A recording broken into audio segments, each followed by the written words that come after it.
Fala rapaziada, tudo bem? Hoje estamos aqui de volta no Nerd Mochilinha para falar sobre aquele gibi que é possivelmente o único gibi bom verdadeiramente do Homem de Ferro até hoje. Eu estou falando de Homem de Ferro aqui, Extremis, né? Extremis, do Warren Ellis e do Adi Granov, que basicamente reinventou o personagem para a era moderna, vamos dizer assim, né? Mas antes de começar aqui esse vídeo, deixar aquele recadinho de lei, né? Inscreva-se no Nerd Mochilinha para você não perder nenhuma novidade. Já deixa o seu joia. Se quiser já comentar antes do vídeo começar, à vontade, ou comente depois. Vivemos num país livre. Faça o que você bem entender da vida. Mas vamos lá, pessoal. O ano é 2005. O título do Homem de Ferro ele passa por uma reformulação, mas não apenas o título do Homem de Ferro. A linha Vingadores na Marvel, ela passa por uma reformulação.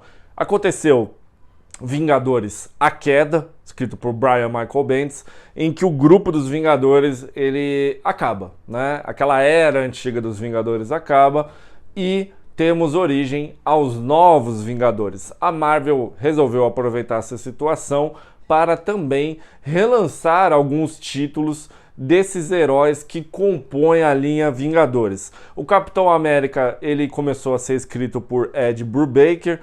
O Thor ele acaba morrendo no final, ali na mesma era, né, dos Vingadores A Queda, e ele fica sem um título por algum período de tempo, até que chegou a hora de relançar o Homem de Ferro. O Homem de Ferro ele tinha sido relançado no ano de 1998, o título dele, né, pelo Kurt Busiek, e posteriormente foi trocando de escritores, né, até que chegou numa fase em que ele tinha virado o secretário de defesa dos Estados Unidos e o título já não estava tão bacana. A Marvel chamou o Warren Ellis, famosíssimo por ter escrito Authority, Planetary, Stormwatch, entre outros títulos, para reinventar o Homem de Ferro. É muito interessante notar que nesse arco aqui, o Homem de Ferro, basicamente o Warren Ellis, ele faz um novo início para o personagem.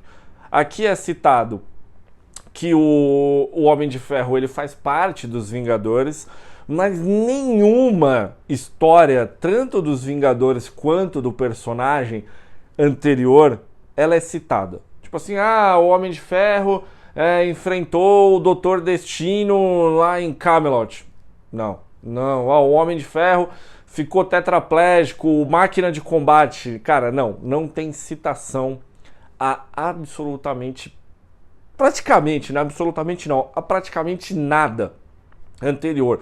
É um novo início, assim, é um gibi que eu considero um ponto de partida perfeito para você compreender quem é o Homem de Ferro e também para você, até de certa forma, para você que não lê gibi de heróis e está prestigiando esse vídeo aqui também, para você começar a ler gibi de super-heróis. O Warren Ellis ele tem essa preocupação que eu acho muito interessante. Primeiro, o que ele já define? O Homem de Ferro ele é um piloto de testes do futuro. O Homem de Ferro, de certa forma, ele representa o futuro. Só que, ao mesmo tempo, o Warren Ellis ele trabalha um conceito muito interessante. O Tony Stark, ele tá cansado do mundo. Tipo assim, cara, o cara tá isolado, tá 6 semanas dormindo numa garagem, ali sem contato algum com o mundo. Ao mesmo tempo, uma nova tecnologia ela está sendo desenvolvida em outro local, que é a tecnologia Extremis, que é basicamente uma tentativa de recriar o soro do super soldado que deu origem ao Capitão América. Só que isso agora está sendo desenvolvido nos tempos atuais. A pessoa que absorve, que toma, né, que ingere o Extremis, ela passa a ser uma super-humana, tal qual o Capitão América. Só que, enfim, é um soro, é uma tecnologia nova que é muito perigosa, que não tem resultados concretos. Um grupo terrorista acaba tomando posse desse vírus e esse vírus ele é injetado numa pessoa que nós vamos chamar de Malen, né? O Warren Ellis ele nem cria sobrenome, enfim, é apenas um cidadão, um caipira médio americano chamado Mullen, né? E ele fica lá, ele toma o soro, ele tenta compreender o que está acontecendo com ele enquanto o vírus está ali agindo dentro do corpo dele. Corta para Tony Stark. É muito interessante que também o Warren Ellis ele trabalha um conceito, ao mesmo tempo que o Homem de Ferro ele é um piloto de teste do futuro, Tony Stark ele passa por uma crise muito grande. Porque assim, Tony Stark é um homem que ele não é super-humano, ele é um cara muito inteligente, ele é inovador, ele é um cara cínico, ele é um cara visionário.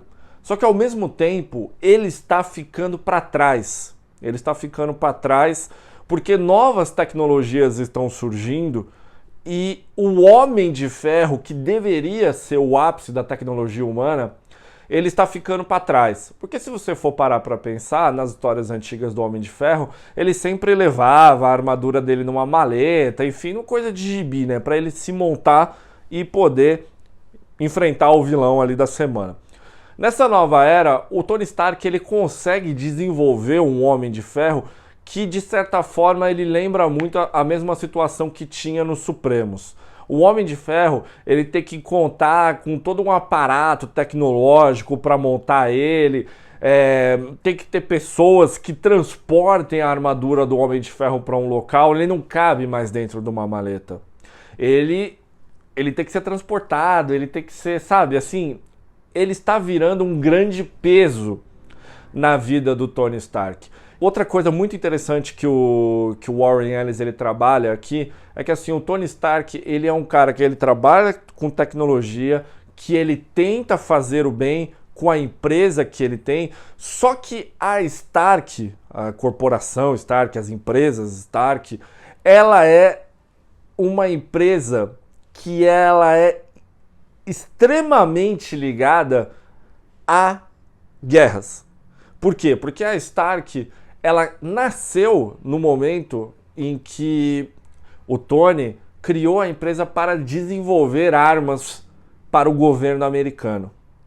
Então, assim, é uma empresa que ela cresceu, ela se desenvolveu e ela se consolidou graças a guerras espalhadas ao redor do mundo. O Warren Ellis ele aproveita esse gibi para ele fazer um pequeno retcon para dar uma atualizada no Homem de Ferro, na origem do Tony Stark. Ela não está mais ligada à Guerra da Coreia e a partir deste gibi ela está ligada à Guerra do Golfo, a Primeira Guerra do Golfo, quando o Tony Stark ele foi atingido no peito por estilhaços de uma própria arma Stark e ele se vê obrigado a criar o Homem de Ferro. Então é muito interessante porque assim, o Stark ele está ligado, a empresa Stark, ela está ligada à guerra, ela está ligada ao capitalismo. O capitalismo e a guerra, elas estão unidas em uma coisa só, né? O Stark ele tenta criar novas patentes, novas situações, novos produtos para que a empresa dele se desenvolva. Mas tem um momento na edição número 2 que eu considero crucial para você entender o gibi, que é o seguinte: o Tony Stark ele desenvolve um celular novo. Ele desenvolve um celular que faz tudo e ele fala, cara, vamos botar esse celular no mercado que a gente vai vender muito. Só que toda a bancada dele ali da empresa Stark, ela fala assim, Tony, isso não vai dar dinheiro, a gente tá cheio de patente aqui que no mínimo vai demorar uns 5 anos para dar dinheiro pra gente e nós precisamos voltar a desenvolver armas para o governo americano para que a gente possa ter dinheiro. Então do que adianta você ser o piloto de teste do futuro, Tony Stark, visionário, futurista, se ele ainda está preso ao passado, ele está preso ao sistema capitalista de ter que criar armas para manter a empresa dele, né? Porque uma pessoa, teoricamente um futurista, ele cria tecnologias para nós irmos, para a humanidade, no caso nós, né? Falando nós aqui, Não dentro do cenário de gibi, tá, gente? Tô falando do futurista aqui dentro da nossa vida, do mundo real. Então, assim, um futurista, ele cria tecnologias, ele cria situações para que a humanidade, ela deixe de ficar no passado, e não tem nada mais passado no mundo, algo atrasado do que guerras, né? Então, assim, essa situação, o Tony Stark, ele tá preso nesse mundo. E o Warren Ellis, ele faz questão de deixar muito claro isso, né? Porque, por exemplo, assim, o Stark, ele fala, pô, eu fiz armas, eu me arrependo de ter feito armas para o governo americano, mas com o dinheiro que eu ganhei, eu tento realizar melhorias no mundo. Só que aí também tem a situação assim, qual que é a grande melhoria que o Tony Stark tenta fazer no mundo? É criar uma armadura melhor do Homem de Ferro. Mas se você for parar para pensar também, o que o Homem de Ferro ele é? Ele é uma grande arma. Ele é uma arma de defesa do status quo, tudo bem. Quando ele vai nos Vingadores e ele salva o mundo, ele também está sendo uma arma de guerra. Então, assim, o Stark, ele tá preso nessa situação. A partir do momento em que o Homem de Ferro é criado, ele é a arma suprema de Tony Stark. Ele é uma arma do bem, mas ele não deixa de ser uma arma, ele não deixa de ser uma arma de destruição em massa no controle de uma pessoa, que é bilionária, que é dona de uma empresa que fabrica armas. A partir do momento em que o Extremis é criado e o Tony ele enfrenta o Malen, que conseguiu absorver o vírus Extremis no corpo, Tony Stark ele percebe que ele foi ultrapassado. Ele é um visionário, ele é um futurista que ele foi ultrapassado. O Extremis tomou conta, o Homem de Ferro é passado. E é muito interessante. Tudo isso que eu tô falando aqui, galera, isso foi condensado em 6 edições. Isso aqui, ó, dá até pra ver aqui, né? Imagino eu aqui que vocês consigam ver. É um gibi extremamente fininho, são 6 edições. São 6 edições só. E o Warren Ellis, ele trabalha tudo isso aqui. Então, assim, a partir do momento em que o Stark, ele percebe que ele está sendo ultrapassado tecnologicamente, ele toma uma decisão arriscada. Ele absorve, ele injeta, né? Enfim, ele consome o Extremis para ele mesmo voltar a ser o ápice da tecnologia humana na Terra. Acontece que o corpo dele aceita, ele faz mudanças, então a partir de agora o Homem de Ferro ele não necessita teoricamente de uma maleta, a armadura dele ela cola no corpo dele, né? Ela surge do nada, vamos dizer assim.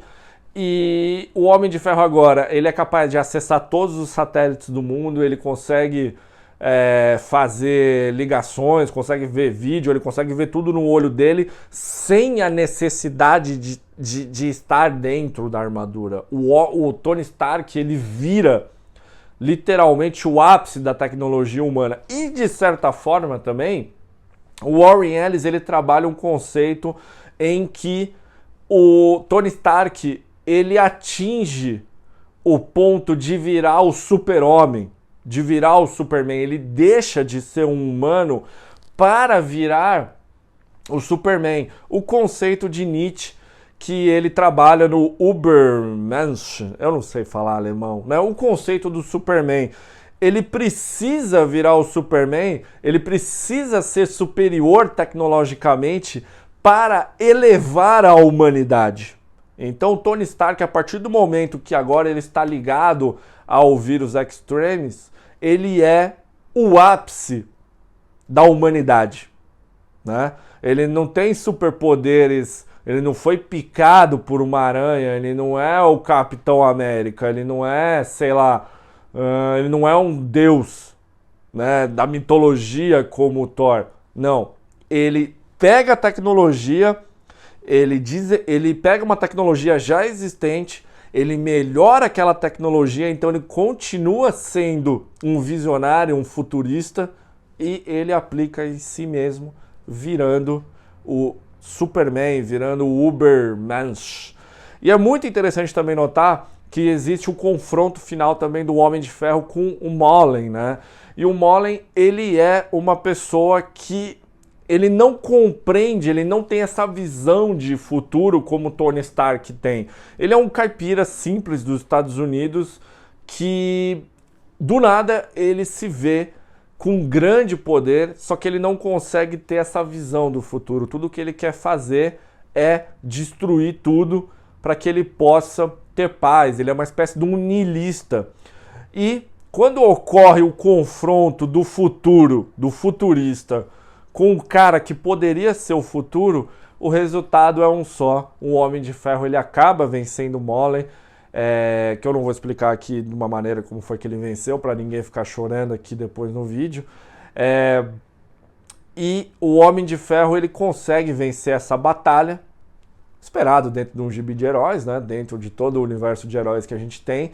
E no final, Tony Stark ele fala que ele tem o poder do futuro e que ele vai tentar ser um ser humano melhor para que o futuro, né, a tecnologia seja também o melhor para a humanidade. É uma história muito boa do Warren Ellis. É muito engraçado que ele só escreveu essas 6 edições e também ele não fez mais nada. Ele saiu logo em seguida do título, porque assim, essas 6 edições também teve um grande problema, ela atrasou muito.